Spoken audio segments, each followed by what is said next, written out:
or have another print disability which makes reading, holding a book, or turning a page difficult or impossible. The content is copyrighted by the respective publishers. For more information, please visit us on the web at nfradioreading.org. Hi, this is Dick Shanley, and for the next hour I will be reading from Sunday, April 26th issue of the New York Times opinion section on the Niagara Frontier Radio Reading Service.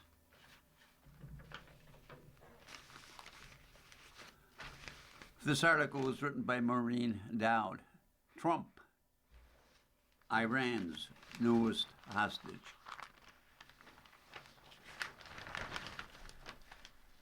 Look like a good thing, but wait till I tell you. That's the opening of the classic O. Henry short story, The Ransom of Red Chief. The tale was the ultimate parable about the perils of trying to seize and control a Helion so devious, so maniacal, so awful that the captors become the captives. The story is about two small-time crooks who think they can make some easy money by kidnapping a 10-year-old boy. In the end, they have to drop their demand for a $2,000 ransom, pay the boy's father $250 to take the demonic children off their hands, and run for the hills. President Truman went along with Bibi Netanyahu's Panglosia case for slamming Iran. Looked like a good thing, but wait till I tell you. After 2 months of tangling with the demonic Iranian leadership and its allies, Trump looks desperate to run to the hills. He certainly says he has defeated the mullahs and obliterated their military power, and yet Iran refuses to be subdued. Trump says there's a new regime, but it's run by hardened, fanatical generals. Iran has not turned over its enriched uranium. The Strait of Hormuz, which Trump keeps insisting is open, is closed. Iran has proved to be a more resilient and resourceful than he was prepared for.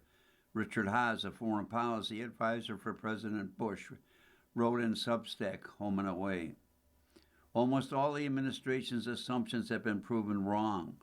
Aside from the weakening of Iran's conventional military capability, Haas said virtually every other metric shows the United States, the region, and the world to be worse off. The Iranians are tormenting Trump. One viral Iranian rap addressing Trump calls the conflict a trap you couldn't see. Welcome to the graveyard of your vanity. Now that Iran has flexed power in the Strait, Trump has to bargain with it to get back to where it was before. He is pinioned in a weird nook and cranny of the planet that seems the most medieval, sitting next to a backward, villainous theocracy. And yet, ships carrying over 20% of the world's oil must traverse the narrow passage to get it to the Arabian Sea. Trump, who grew overconfident after his mentorism in Venezuela, is being driven to distraction. He got so rattled when the 2 American airmen were shot down, Josh Dowie and Annie Linsky, reported in the Wall Street Journal, that he screamed at aides for hours. Last month, Trump talked about the danger of becoming another Jimmy Carter, spiraling amid the hostages in a failed rescue, with 8 helicopters lost. One of the first big stories I reported was covering those hostage families for a year, and then going to West Point to see the hostages come home in '81. So I had front row seat to the Iranians' jujitsu tactics, using 52 Americans in our embassy to gain leverage over Carter's presidency, reputation, and re-election. Trump tried to scare the Iranians with a profane post on Easter and a wild threat to destroy their civilization. But Iran is not Afghanistan or Iraq. The Iranian mullahs and generals are the terrors of the Strait. Trump has forsaken the one good Middle East policy he had, avoiding the barrage of a quick win while getting sucked once more into blood and sand, as he dismissively called it during his first term.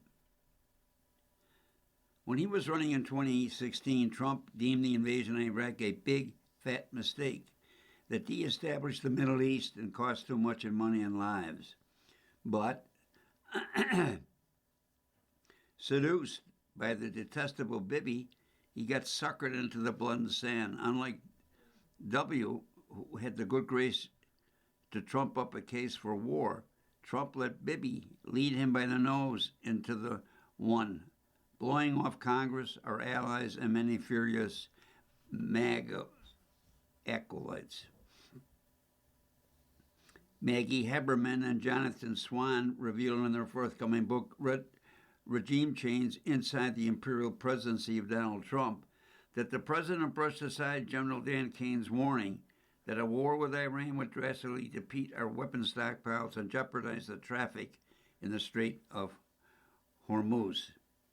As the Times reported Thursday, the United States has burned through half, around 1,100, of the long-range stealth cruise missiles built for a war with China. The president, with the attention span of a gnat, posted on Truth Social that I have all the time in the world, but Iran doesn't. The clock is ticking, but he is the one who has lost control of the timeline and himself. As a developer, Trump said he employed truthful hyperbole, but now in frank Truth Social posts, in calls with reporters and interviews, he employs hyperbolic, wistful thinking. His staff is resigned to a midterm electoral disaster brought on by higher gas prices and a lack of focus on the economy. And he keeps returning to his gargantuan ballroom. According to Washington Post analysis, Trump has invoked the ballroom on about a third of the day this year. It's a pleasant mental escape now that he has tied himself into a Gordian knot with Iran.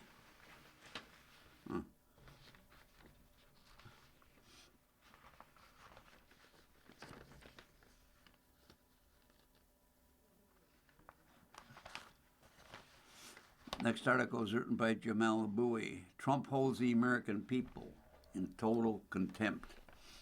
To say that President Trump is corrupt is to somehow understate the size, the scope, and the magnitude of his corruption. It is if you were to describe a modern thermonuclear device as a bomb. That is true enough, but it's not quite the truth. It does not capture the nature of the thing in full. So it goes for Trump's corruption, which is so vast to be a phenomenon in American politics. The president and his family has leveraged his office to the tune of nearly $4 billion. They have received hundreds of millions of dollars from a network of branded cryptocurrency assets. Investors include large corporations, foreign nationals, and state actors hoping to curry favor with the administration.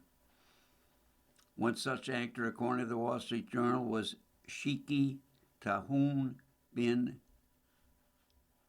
Zayed Al Nahyan, brother and national security advisor to the President of the United Arab Emirates. Tahoon's investment and purchased a $500 million stake in the Trump family's crypto fund, World Liberty. Financial just days before Trump's second inauguration, Tahoon has since successfully lobbied the White House for Emirates access to America's most advanced AI chips, with a large portion going to Tahoon's AI company.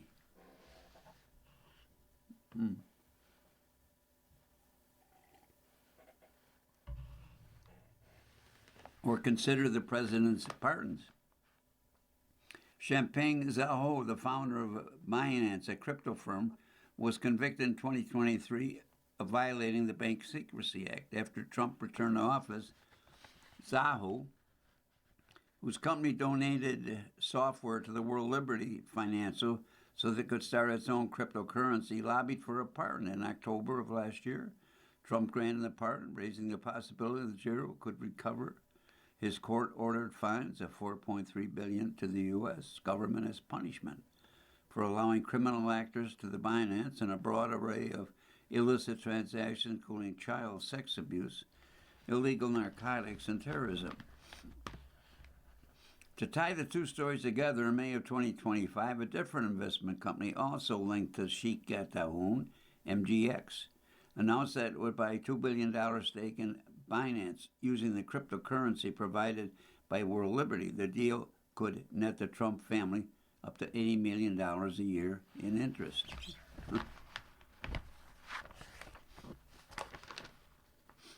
Trump versus Trump's various projects, his moments to himself also appear to be little more than state-sanctioned opportunities for graft. The president has collected hundreds of millions of dollars from wealthy donors and large corporations for his proposed ballroom, presidential library, and triumphal arch. Tens of millions of dollars marked for the library are unaccounted for, according to a report in the New Republic. Last, but far from least, is the president's $10 billion lawsuit against the IRS for damages for leaking his tax returns to the public in 19 and 20. According to a recent news report, lawyers and the president are in talks with the IRS to settle. This is tantamount to presidential looting of the Treasury, little different than if Trump had stolen the money outright. Regardless of whether Trump suffered actual harm from the release of his tax returns, the fact of the matter that is a profound violation of the spirit of public service. To say nothing about the oath of office, to sue his own government for cash, and for his officials to then arrange a settlement would be unconscionable. As with nearly all of the president's most transgressive moves, it shows total contempt for the American people.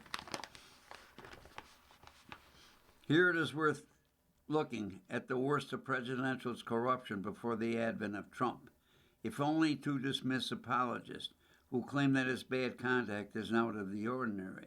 These examples came from presidential misconduct from George Washington to today. An edited volume based on a report commissioned by the House Judicial Committee in 1974 as it investigated the Nixon administration.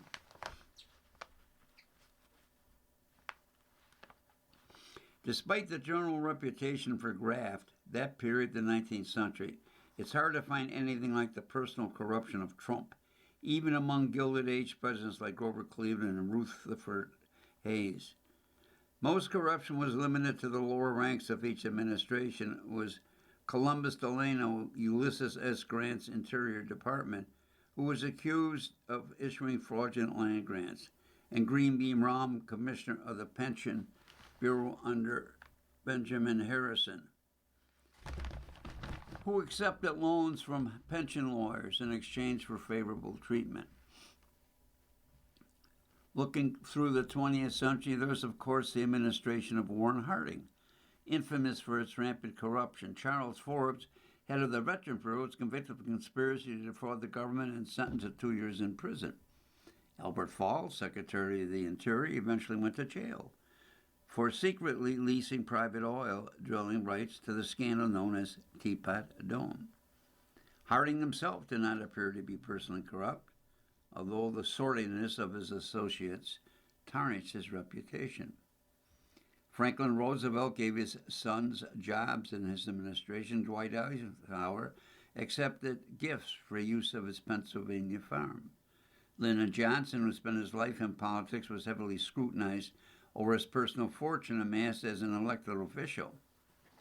But, as New York Times noted in 1994, the records of the Johnson family enterprise and of the FCC have been thoroughly combed not only by Republican researchers but by reporters for such competent periodicals as the Wall Street Journal, U.S. News and World Report, without turning up any creditable evidence that Mr. Johnson has ever misused his political influence to enhance his political fortune.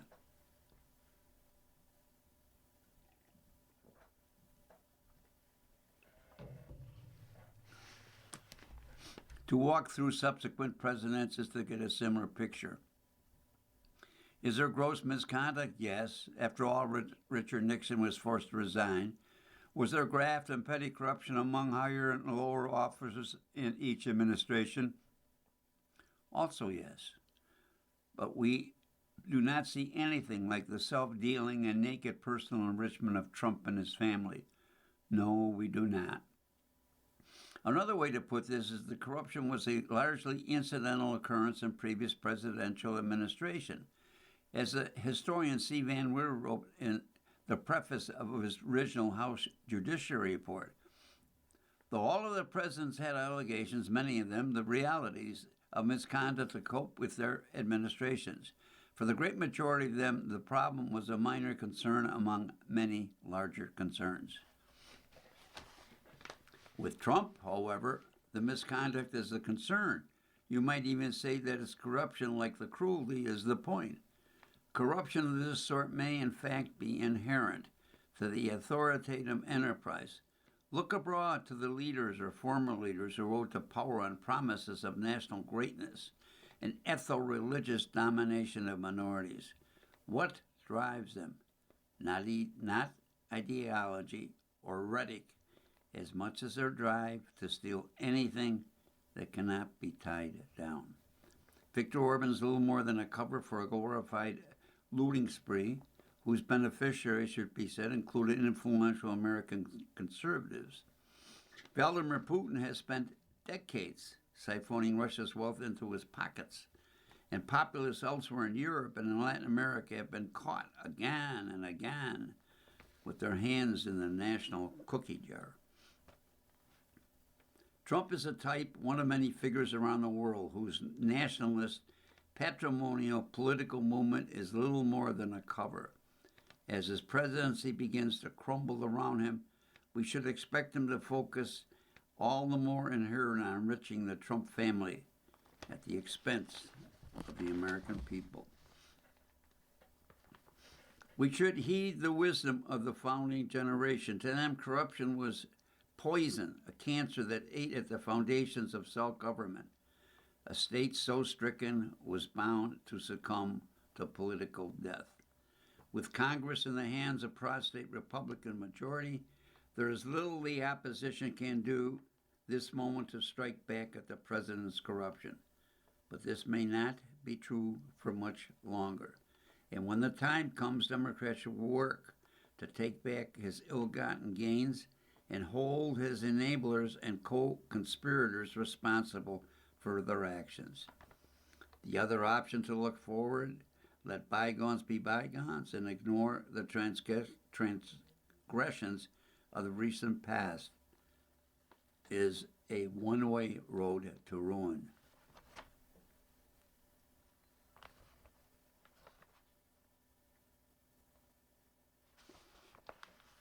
The next article was written by Ross Douthat, How Musk Squandered His Political Moment. Last week's action in the Senate yielded a predictable setback for the SAVE, Save American Act, a bill that would impose identification requirements for voter registration. Conservatives had hoped to use the bill to test the filibuster, but the most recent vote confirmed what had been clear for a while. There aren't 50 Republican votes for passage in the first place.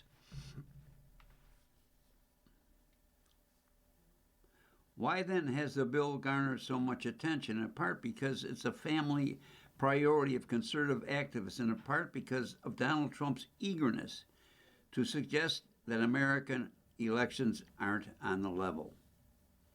But the bill's prominence also owes a great debt to Elon Musk. After the unwinding of his Department of Government Efficiency and his brief third-party flirtation, the Save America Act became the billionaire's most notable political priority, at least judging by the attention he's devoted on social media. And like Doge's failure to move the spending needle, the voter ID debate is a study in squandered influence, with the world's most successful businessman engaged in politics in a profoundly ineffective way. As this phase of the second Trump administration, Trump himself is primarily to blame for his escalating problems. But what the history of a Trump 2 is written, Musk's political malpractice will loom large, because at the outset of the administration, no figure in the inner circle was so positioned to play a shaping role.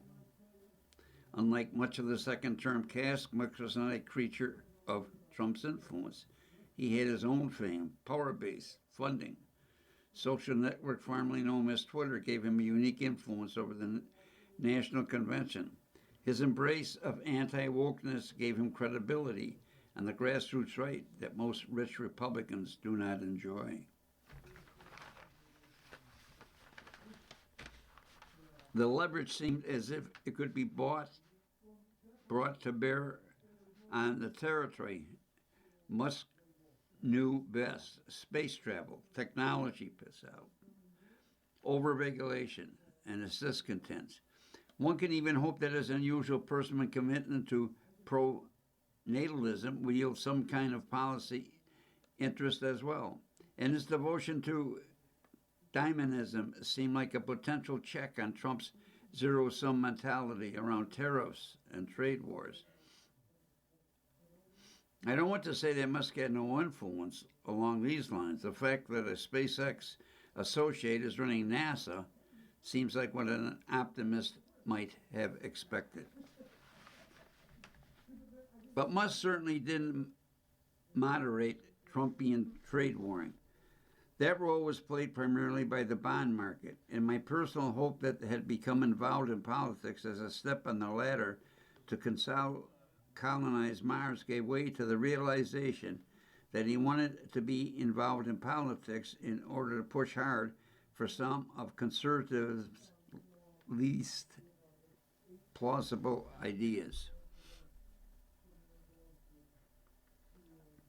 The first of these ideas was the notion that there exists some immense quantum of discretionary spending on foreign aid, waste, fraud, ideological grant making that can be pruned away without the public minding, yielding major fiscal savings.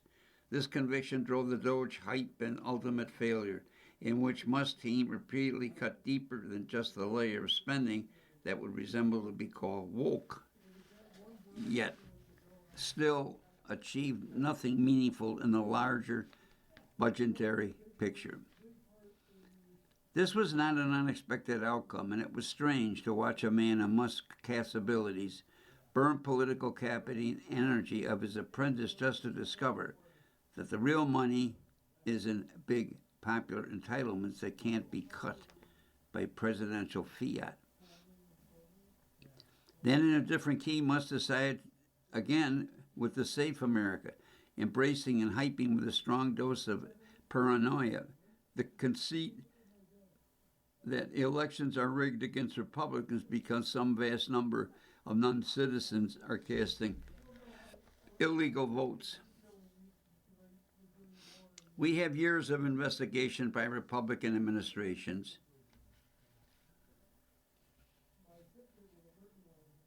and evidence from voter ID laws indicate that this is not the case.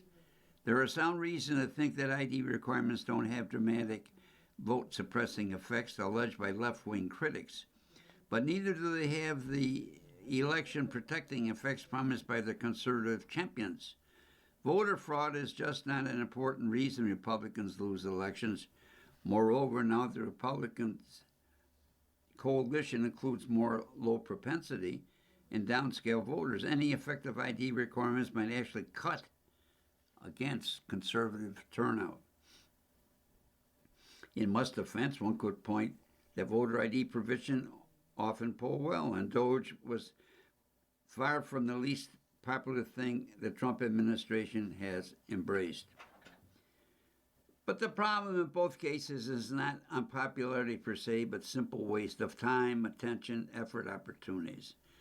Of all the causes to rally behind Musk comes two that were distant from his core competencies, detached from his most admirable ambitions, and disconnected from the serious challenge facing the country.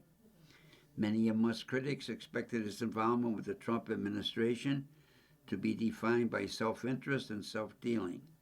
The failure has been otherwise. He threw himself into causes unrelated to his business empire, and the country would probably be better off if he had just played the tycoon's part.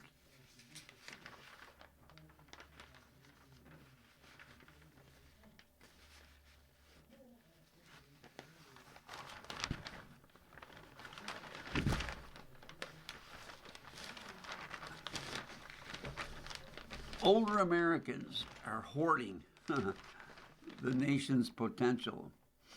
Ageism identifies an enduring phenomenon, the mistreatment of older people for no reason other than being older. Americans in middle age and beyond routinely passed over for opportunities because of their irrelevant fact of a number on paper and how they act and look after getting older.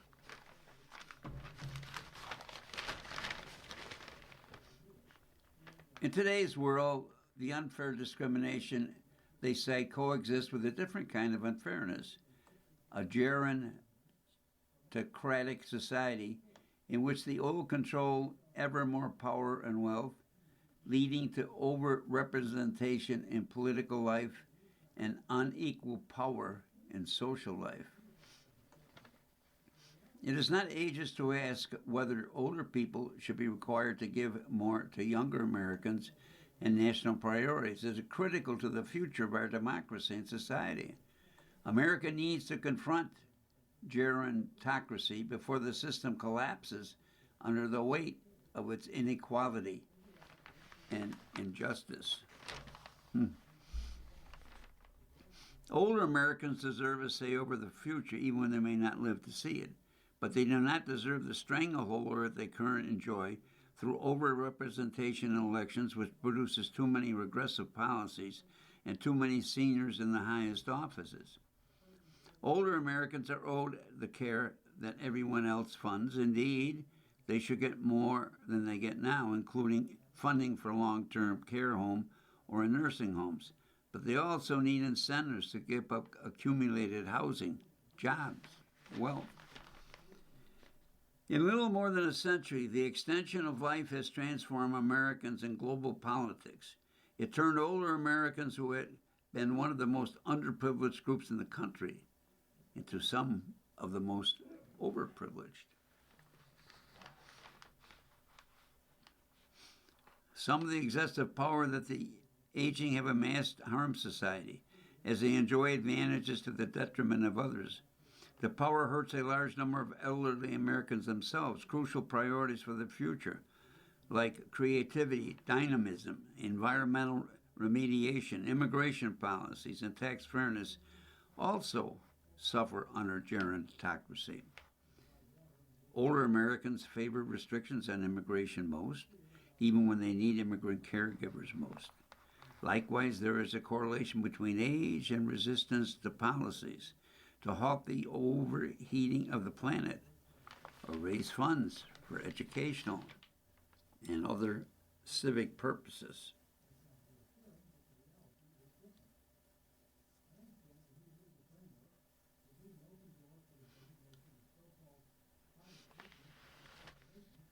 Our presidents are too old, so is our political class in general, but the hidden depth of gerontocracy is the advanced age of voters and the people holding wealth in this country.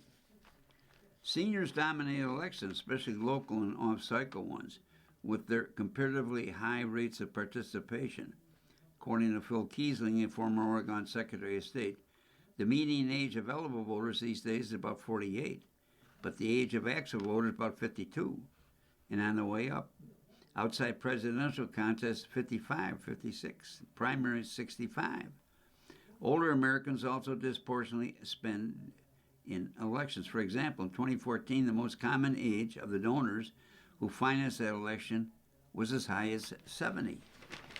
The wealth picture is stark.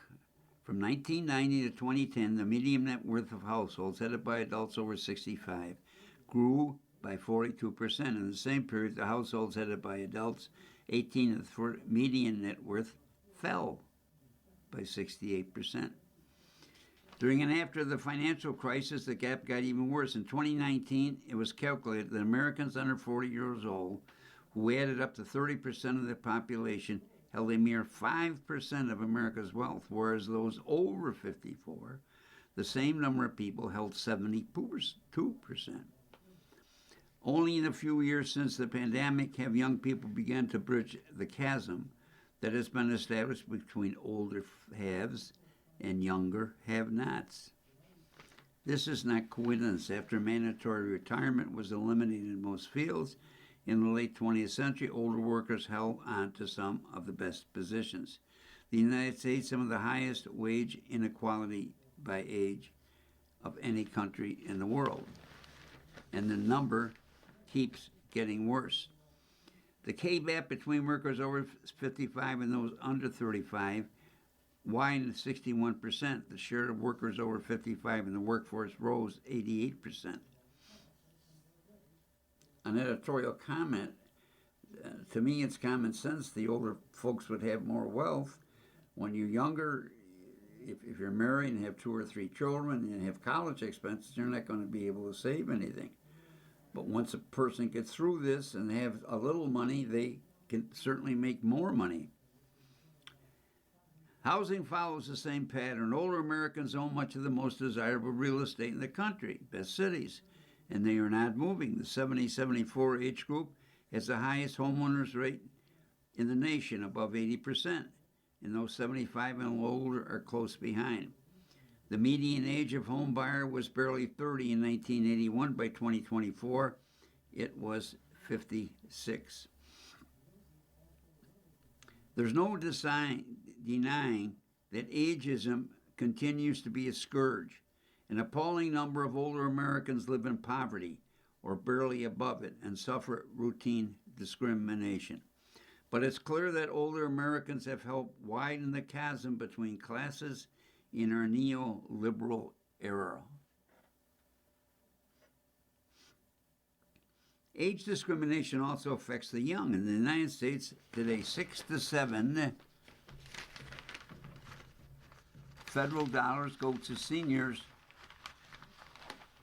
for every one that goes to children. It is plain that prevailing group can raise legitimate questions of unfairness. The benefits older people get relative to younger people, especially lucrative tax advantages, mean they are already treated differently. Treating them differently should include limits and obligations too. It is not ageist, for example, to impose age ceilings on political office of all kinds, including federal judgeships. Nearly 80% of Americans support age limits for federal elected officials, and politicians have made proposals to cut them off at age 75 or some other reasonable threshold. America could, like several other countries, explore age-related quotas to represent groups across the lifespan, since age limits are likely to leave politicians clustering near any maximum age set.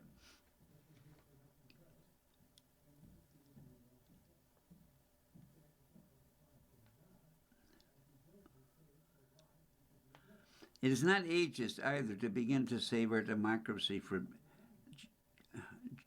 genterocracy. Proposals range to make it easier to cast a ballot, since current requirements routinely hurt younger voters who routinely move around a lot, to institutionalize mandatory voting. A bigger fix might lower the voting age.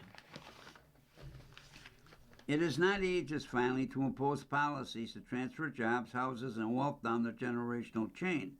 There are ways of doing so indirectly by reversing the effects of the tax revolts that have uncoincidentally marked America's gerontocratic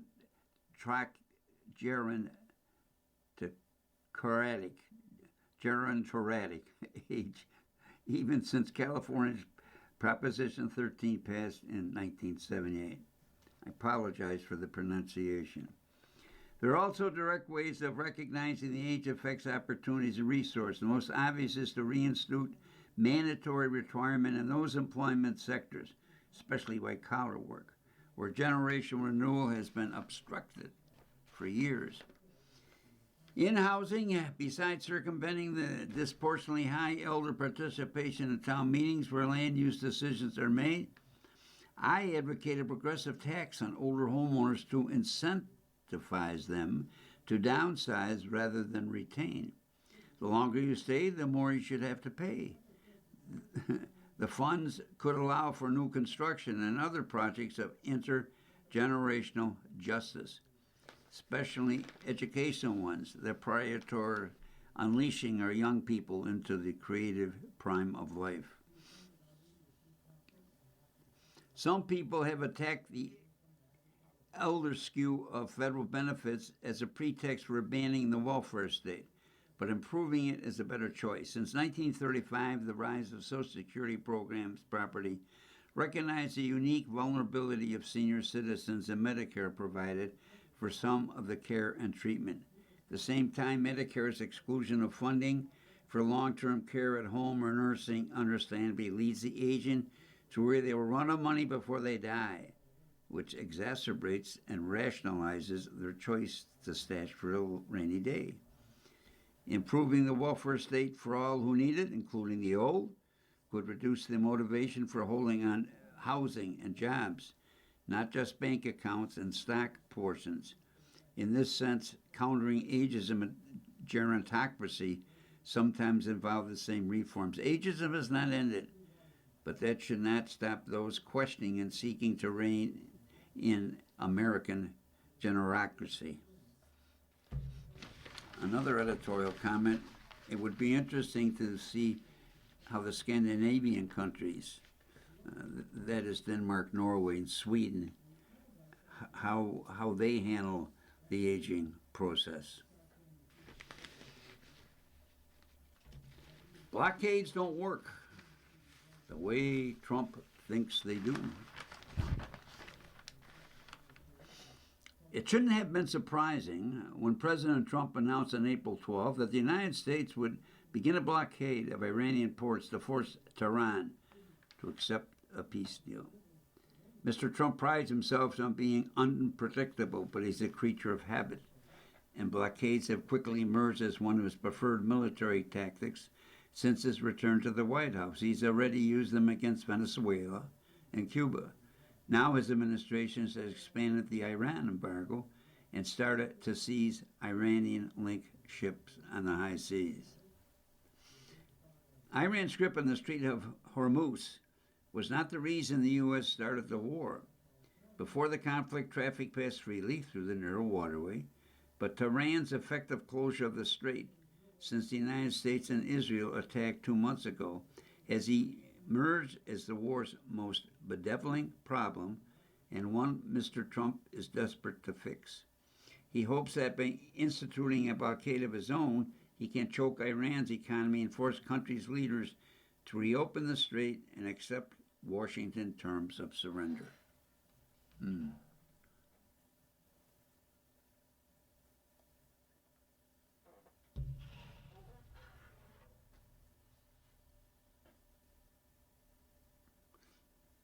This is unlikely to work for the same reason the U.S. finds itself facing strategic defeat by a weaker adversary.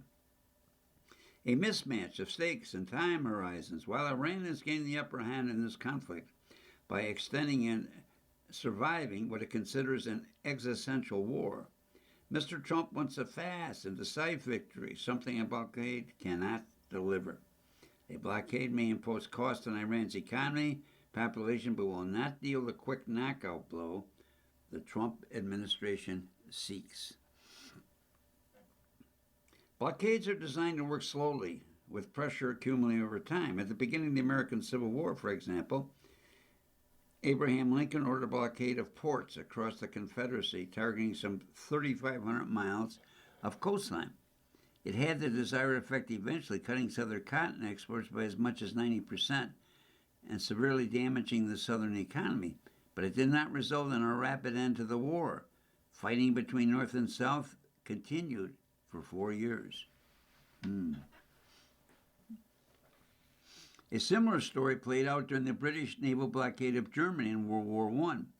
Instituted almost immediately after the war began in 1914, it aimed to limit Germany's access to essential like food and medicine and materiel that might support the war. But the blockade imposed severe hardships on the German people, contributing to hundreds of thousands of civilian deaths and hampered military operations. But Germany did not immediately surrender.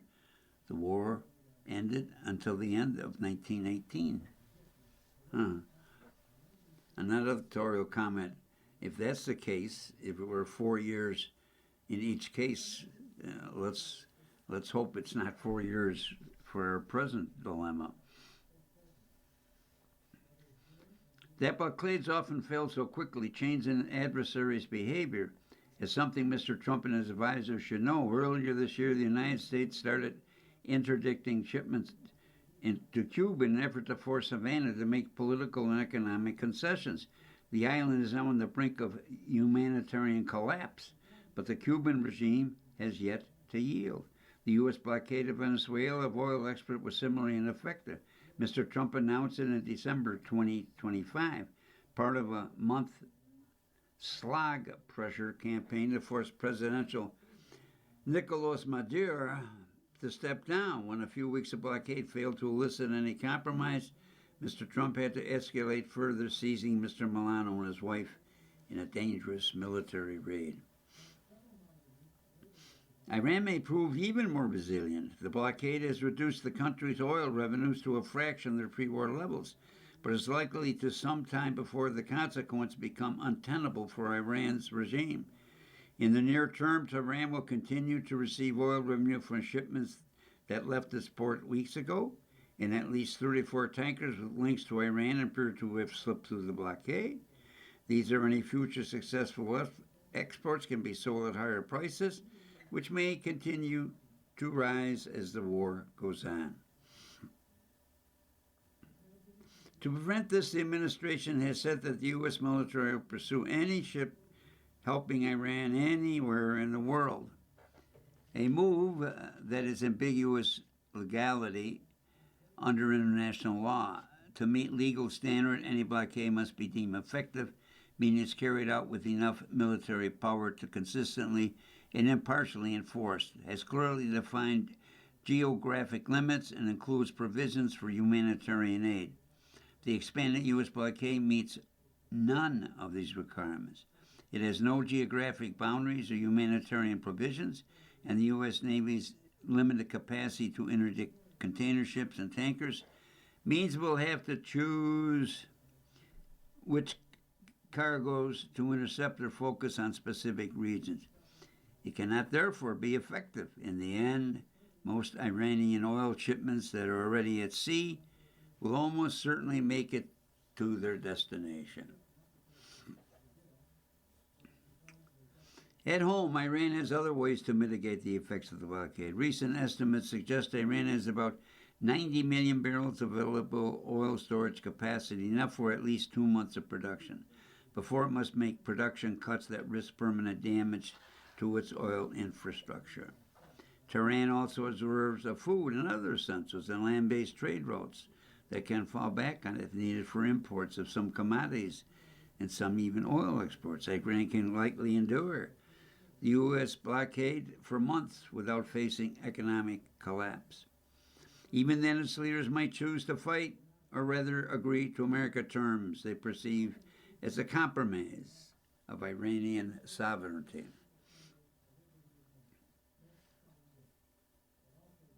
For Mr. Trump, this timeline is likely to be unacceptable. His impatience with the war is evident in his increasingly erratic Truth Social post, and your constant assertions that the war is already over. His sense of urgency is understandable. Not only is the war deeply unpopular in the U.S., but its effects on the American and global economies are real and likely to grow. The longer the impasse lasts, the more severe fuel and fertilizer shortages will become across East Asia and Europe, and the more Gulf states oil exporters will suffer. A prolonged blockade will also push global oil prices higher, increasing U.S. inflation and torpedoing Mr. Trump's affordability pitch in the upcoming midterm elections. Instead of stripping Iran of its most important source of leverage, control of the Strait of Hormuz, Mr. Trump's blockades may play into the Islamic Republic hands. The blockade harms Iran's economic future, but may lead to a longer, costlier war for the U.S., severe and lasting damage to the U.S., and global markets, and further domestic political damage for Mr. Trump. In a test of wills, Iran has the advantage in higher pain tolerance. With their survival on the line, Iran's leaders can't afford to be patient.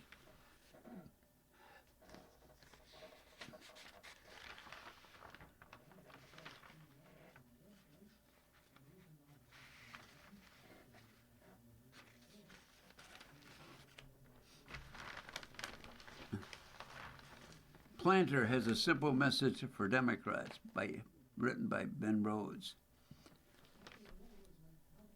Americans have a dysfunctional relationship with 21st century wars. Most of us do not fight them, see the carnage, or live with their physical and psychological ruins. Yet, we cannot heal our own nation unless we reckon with their monstrous futility. For Graham Plantner, that reckoning began when he was a 20-year-old infantryman in Iraq. His company was constructing a patrol base near Fallujah. To build it, they hired locals who often brought their kids to the work site. One day, a mortar round fired by insurgents landed where they were congregated.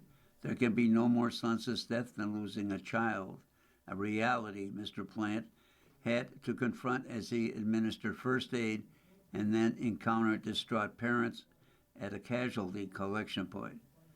He still remembers the sight, the smell, the feel of those lost children, as well as the anguish in their parents' eyes.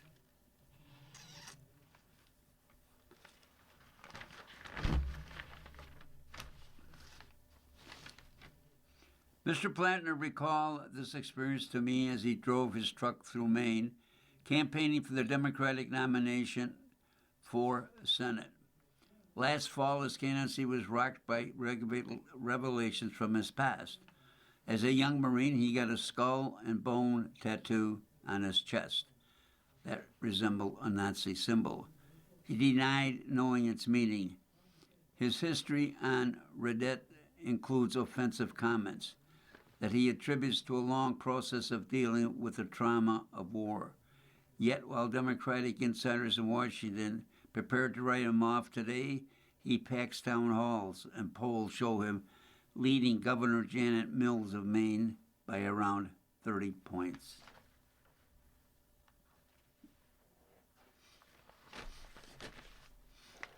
One reason for this success is that Mr. Plantner sounds radically honest by the standards of American politics, including when he talks about his own service.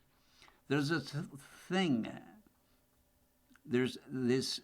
thing I offer think about, he said, recalling the incident near Fallujah. Those kids were killed because we were spending money to build this base and probably doesn't exist anymore. His voice slipped back in the present tense as he puts himself back into the moment when the mothers arrived to pick up the remains, his own life in front of him like a storm cloud. How horrifically wasted this is. It's an apt turn of phrase. Yet we have prevented another catastrophe attack in the 25 years since September 11th. To do that, we spent more than $6 trillion fighting wars that killed over 7,000 Americans and hundreds of thousands of civilians, inflicting trauma on countless people. The destruction has displaced tens of millions as refugees, sought safety in the West. It fueled right-wing backlash to democracy. Meanwhile, what we have built in Afghanistan, in Iraq, in Yemen, and Somalia, and Libya, and now Iran, and what cost we have built at home with those trillions of dollars.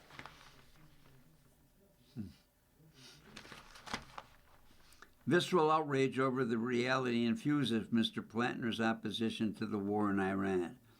Sure, at campaign stops he talks about high gas prices and the Trump administration, incompetence. But the core of his message is an unflinching disgust for the forever war we have waged since 9/11. Nobody is going to be able to convince me that what I did in Iraq and Afghanistan did anything for the people of Sullivan, Maine.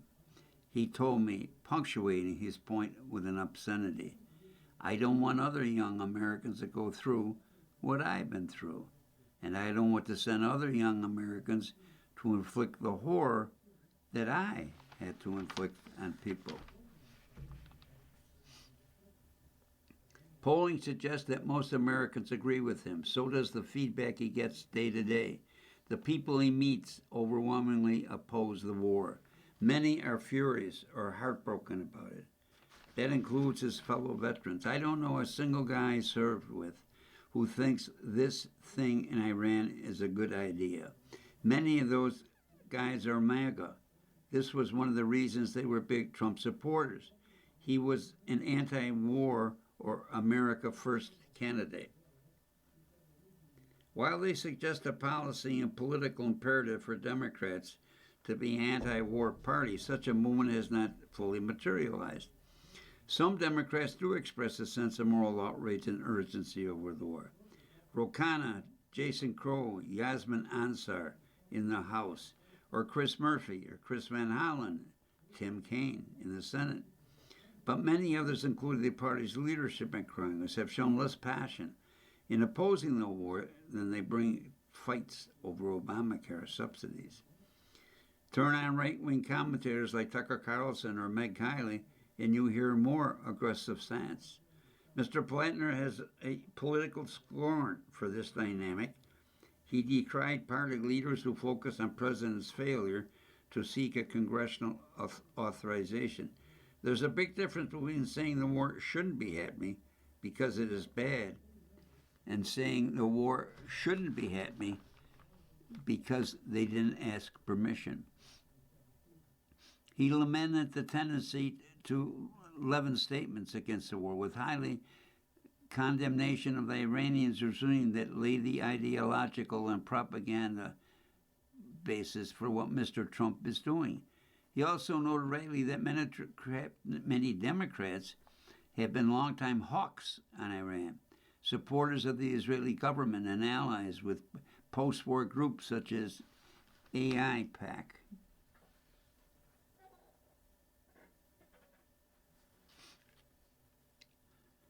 All this undercuts Democrats' ability to credibly argue for a fundamental shift in the nation's priorities. The same dynamic applies to defense spending. For decades, Democrats joined Republicans in voting for an ever-growing Pentagon budget. Now, Mr. Trump has proposed an eye-popping $1.5 trillion in spending for his Department of War on top of the $200 billion the Pentagon has already requested for his war on Iran. Meanwhile, prices continue to rise, cuts to health care, education, and much else have left communities struggling to fill the gap. The absurdity of these priorities makes Washington feel distant and obtuse, an imperial capital cloistered from its subjects with National Guard troops patrolling the city. Here in the real world, most people get it, Mr. Plattner says of the campaign events. Do you think this country should spend more on schools and hospitals and less on bombs? A lot of people are like, yay, that's pretty obvious. And yet, the wars keep happening.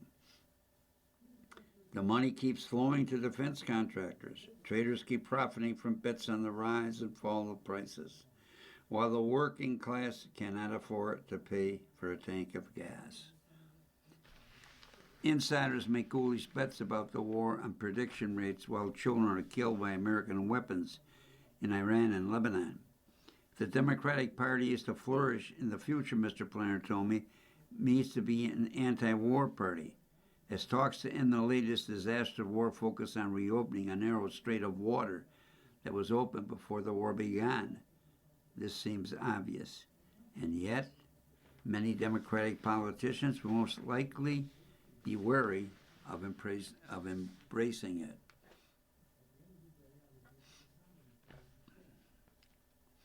Why don't more Democrats talk about war the way Mr. Plattner does? Part of the reason is the explosion of money in politics since the Supreme Court decision empowering special interest groups, including AIPAC, defense contractors, and fossil fuel companies that favor a hawkish foreign policy. Power of donors has risen relative to everyone else. Another part of the reason is the seemingly pathological fear of being called weak, particularly among old generation of Democrats who remember how successful Republicans cast them as soft on terrorism through 2000 midterms and the 2004 presidential election. Those losses left them immune to what the electoral has conveyed ever since. In each presidential election since 2004, with the possible exception of 2020, the candidate who declared himself most committed to ending the war has won.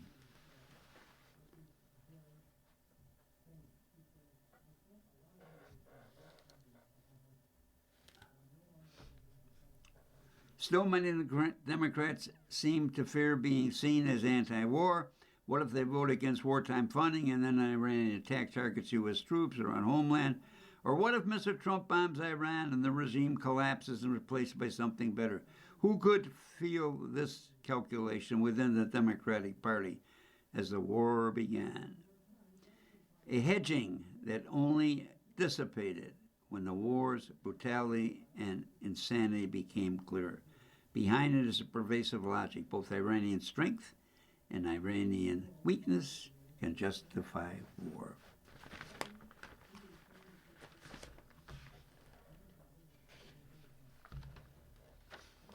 You have been listening to a reading of articles and features from the New York Times, Sunday, April 26th. We read from the New York Times opinion section every Sunday at 2 p.m. Your reader's been Dick Shanley. Thanks for listening. Coming up next in the Niagara Frontier Radio Reading Service, we have a reading of the New York Times Arts and Leisure section, followed at 4 by a rebroadcast of this morning's Buffalo News. Please stay for these readings and more throughout the day, and feel free to contact us with your comments, suggestions, with any questions you may have.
following program is intended for listeners who are blind, have low vision, or have another print disability, which makes